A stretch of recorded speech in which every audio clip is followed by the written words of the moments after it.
Price the lord TPM family. கிறித்துவ தீர்க்கதரிசன ஊழியத்தின் சார்பாக உங்கள் யாவரையும் நான் பார்த்துக்கிறேன். ஸோ 5 மாதங்கள் தெய்வன் உங்களை கண்மணி போல காத்து வந்த தெய்வன் இந்த 6வது மாதத்தில் கூட தெய்வன் உங்களுக்கு வாக்குத்தத்தமாக சொல்கிற வார்த்தை மீகா 2:13. தடைகளை நீக்கி போடுகிறவர் அவர்களுக்கு முன்பாக செல்கிறார். இப்படி சொல்ல விரும்புகிறேன். இந்த தடைகளை நீக்கி போடுகிற தேவன், வேதத்தில் சொல்லப்பட்ட தடைகளை நீக்கி போடுகிற தெய்வன் உங்களுக்கு முன்பாக இந்த மாதத்தில் செல்ல போகிறாரு. என்ன தடையாக இருக்கலாம், திருமணத்தின் தடையாக இருக்கலாம், இல்லைனா பிள்ளைகளோட படிப்பின் தடையாக இருக்கலாம். எல்லா தடைகளையும் நீக்கி போடுகிற தெய்வன், உங்கள் தொழிலுக்கு எதிரான தடைகளை நீக்கி போடுகிற தெய்வன் இந்த மாதம் உங்களுக்கு முன்பாக செல்ல போகிறாரு. எதனால எனக்கு தடை, எதனால எனக்கு எங்கே பார்த்தாலும் என் வாழ்க்கையில் நான் மட்டும் தான் என் தடைகளில் இருக்கேன், என்னை சுற்றி இருக்கவங்களாம் நல்லா இருக்காங்க, நான் மட்டும் தான் தடையில் இருக்கேன்னு வருத்தப்பட்டு கொண்டிருக்க சகோதரா சகோதரி, தெய்வன் உங்களுக்கு சொல்கிறாரு. ஏன் உங்களுக்கு தடை தெரியுமா? ஏன்னா நீ இஸ்ரவேல் தடுக்கிற அநேக பார்வோனின் ஆவிகள் இருக்கலாம். பார்வோனின் சேனையே பார்த்தீங்கன்னா இஸ்ரவேலை தடுக்க வந்தது. இஸ்ரவேல பல வாதைகள் வந்தோம், பல நேரங்களில் மோஸ்ட்லி கண்டித்து சொல்லியும் பார்வோன் இஸ்ரவேலை வெளியே அனுப்பல. இஸ்ரவேலை தடை செய்கிறவனா இருந்தான். இஸ்ரவேலை நான் எகிப்தை விட்டு வெளியே அனுப்ப மாட்டேன் அப்படின்னு தடை செய்கிறவனா இருந்தான். தேவன் எத்தனையோ முறை கண்டித்து சொல்லியும் விடலை. அதே மாதிரி நம்ம வாழ்க்கையில சில பார்வோனின் ஆவிகள் இருக்கலாம். உங்களை தடை செய்து கொண்டிருக்க நிறைய விஷயங்கள் இருக்கலாம். இந்த விஷயம் தான் என் படிப்புக்கு தடையா இருக்கு, இந்த விஷயம் தான் என் வாழ்க்கைக்கு தடையா இருக்குன்ட்டு தேவன் இந்த மாதத்துல சொல்லுகிறார். நீங்க கடந்த நாட்கள்ல அவரை யெகோவா ராஃபாவா சுகமளிக்கிற தேவனா பார்த்துருப்பீங்க, உங்க தேவைகளை சந்திக்கிறவரா பார்த்துக்கிறீங்க.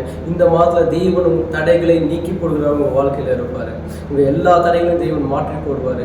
எப்போ பார்த்தீங்கன்னாலும் இஸ்ரவேலை ஒடுக்கின பார்வோன், இஸ்ரவேலை பார்வோன் ஒடுக்கும் போது அவங்க செஞ்சது ஒன்னே ஒண்ணுதான். தேவனோட சன்னிதானத்துல அவங்களோட சத்தம் கேட்டது. தேவனோட சன்னிதானத்துல அவங்க போய் ஜெபிக்கிறவர்களா இருந்தாங்க. உங்க வாழ்க்கையில நீங்க தடைகள் நீக்கணும்னா நீங்க 2 விஷயத்தை தான் செய்யணும். முதலாவது, தேவனோட வார்த்தை நீங்க ஜெபிக்கிறவர்களா இருக்கணும். உங்களோட ஜெபம் தேவனோட சன்னிதானத்தை தொடரணும். உங்களோட ஜெபம் தேவனோட சிங்காசனத்தை தொடரணும். எப்போ நீங்க ஜெபிக்கிறீங்களோ, எப்போ நீங்க முதலாவது பார்த்தீங்கன்னா இஸ்ரவேல் எகிப்து ஜனத்தோட பலத்தவர்களா இருந்தாங்க. ஆனா அவங்க போர் புரிய போகல. யுத்தம் கர்த்தருடையது.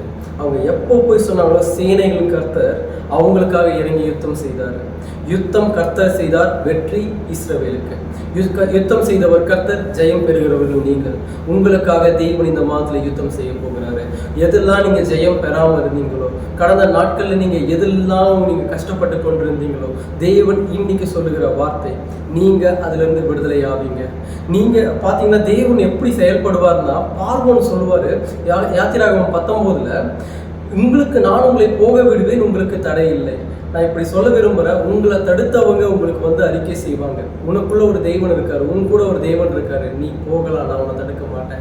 யார் உங்களை தடை செய்கிறாங்கன்னு நீங்க நினைச்சீங்களோ அந்த தடை செய்கிறவர்கள் உங்க வாழ்க்கையில சொல்லுவாங்க, இனி உங்களுக்கு தடை இல்லை. தடைகளை உயர்த்துகிற நீக்கி போடுகிற தேவன் மட்டும் இல்லைங்க, தடைகளை நீக்கி உங்களை உயர்த்துகிறவரா மட்டும் இல்லாம யார் உங்களை தடுத்தாங்களோ அவர்களை கொண்டே அவர் உங்களை உயர்த்துகிறவராக இருக்கிறார்.